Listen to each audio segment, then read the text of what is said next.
कन्यादान, एक आंसू भरी कहानी, इमोशनल कहानियन। रामराव जी के दो बच्चे थे, रूही और पवन। पवन बड़ा था और रूही छोटी थी। दोनों ही पढ़ाई में बहुत होशियार थे। रामराव और रूही की मां लता रूही को लेकर बहुत चिंतित थे, क्योंकि रूही ने अपनी शिक्षा पूरी कर ली थी। अब उसके लिए एक बेहतर रिश्ता खोजना था। एक दिन उनके करीबी रिश्तेदार का बेटा दीपक शादी में रूही का हाथ मांगने के लिए उनके घर आया। दीपक को सभी पसंद करते थे। वह दिखने में अच्छा था और एक अच्छी कंपनी में कार्यरत था। दीपक के परिवार को भी रूही पसंद थी। फिर इन सब के बाद शादी की तारीख तय हो गई और पवन के भैया और रामराव शादी की सारी तैयारियां कर रहे थे। क्योंकि शादी नजदीक थी, सारी तैयारियां हो गई। शादी का दिन भी आ गया। पवन रूही का हाथ पकड़कर मंडप में ले आया। रूही सुंदर गुड़िया सी दिख रही थी। सुंदर नाक, आंखें, रंग गोरा, लंबी लंबी चोटी। रूही देखने में बेहद खूबसूरत थी। पवन रूही को मंडप में ले आया और पंडित ने रूही को कन्यादान के लिए हाथ आगे करने को कहा और उसका हाथ कांपने लगा। जिस पिता ने इस हाथ को पकड़कर दुनिया में चलना सिखाया, वही आज उसका हाथ किसी और पुरुष के हाथ में देने जा रहे थे। अपनी उस बेटी के बिना अपना बाकी का जीवन बिताना, ये विचार ही उनके लिए काफी कष्टदायक था। पिता ने उसका हाथ पकड़ लिया और उसके होने वाले पति ने नीचे से उसके हाथ को सहारा दिया। कन्यादान की रस्म शुरू हुई। हाथों से पानी की एक एक बूंद गिरने के साथ पिता की आंखों से भी बूंद बूंद आंसू गिर रहे थे।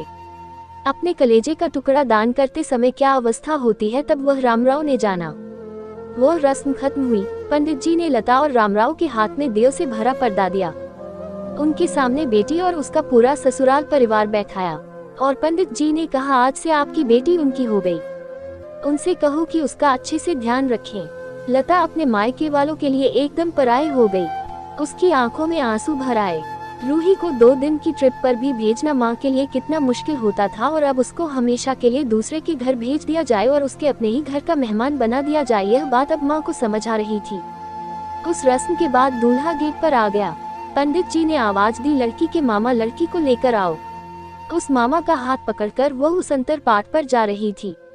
सुबह उठकर एक साथ नाश्ता, फिर मस्ती, फिर मामी के हाथ का खाना और रात में मामा की गोद में सिर रखकर सोने वाली भांजी आज उस मामा को दूसरे के हाथ में सौंपनी होंगी। ये सोचकर उसने अपने हाथ कस लिया और मंगलाष्टक प्रारंभ हो गए।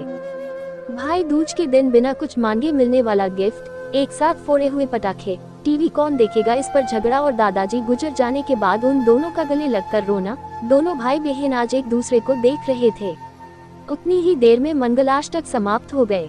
मंगलाष्टक समाप्त हो जाने के बाद रूही अपने आगे आने वाले नए जीवन को लेकर उत्साहित हो गई। रूही ने वरमाला पहनाई और अपने पति दीपक के पास खड़ी हो गई। रूही के सामने बहुत से लोग खड़े थे। कुछ आशीर्वाद दे रहे थे और कुछ पास होकर स्तुति कर रहे थे। फोटो के लिए उसकी सहेलियां आई। एक ने उसका हाथ पकड़ा, दूसरी ने उसका पल्लू अटका हुआ निकाला, तीसरी ने उसके आंसू पोंछे। हम घर रहने के लिए आ रहे हैं, आंटी को बोलना खाना खाने के लिए आएंगे। उसे कमरे की आवाज, एक दूसरे के अधिकार और वह दिन याद आ गए जब वे एक साथ रहती थी। अचानक पति दीपक ने कहा कि तुम चारों की तस्वीरें ले लो। मैं साइड में खड़ा हो जाता हूँ। और वह चारों चेहरे हंसे। ... खाने की कतार में आज रूही माँ पापा से दूर दूसरे लोगों के साथ बैठी थी। खाना खाने के बाद पंडित जी ने गौरी हार की पूजा करने के लिए बुलाया। रूही ने वहाँ मन से पूजा की। माँ ने रूही की झोली भर दी और अनीता आंटी ने कहा कि आप पीछे मुड़ना मत। रूही अचानक चौंक गई। वह आगे बढ़ने लगी। इतने सालों से बच्चे की तरह पाले हुए उस चाचा का बांध टूट गया। स्कूल से घर वापस आने में देर हो जाने पर अस्वस्थ होने वाले वह चाचा जी, जन्मदिन पर 5-6 फ्रॉक उसके आगे लाकर रखने वाले चाचा जी, मैं नहीं आने वाली आज घर में, चाची के पास रहूंगी कहकर रोने वाली वह आज हमेशा के लिए दूर चली जाएगी। ये रूही के दूसरे माँ पापा के रूप में चाचा चाची को भी यह बात सहन नहीं हो रही थी। उसकी पहचान आज बदल चुकी थी। हाथों की वह हरी चूड़ियाँ, पाँव में बिछिया और गले में मंगलसूत्र नए जीवन की राह दिखा रहे थे। सास का हाथ पकड़कर रूही उस फूलों से सजी गाड़ी में दीपक के साथ बैठी।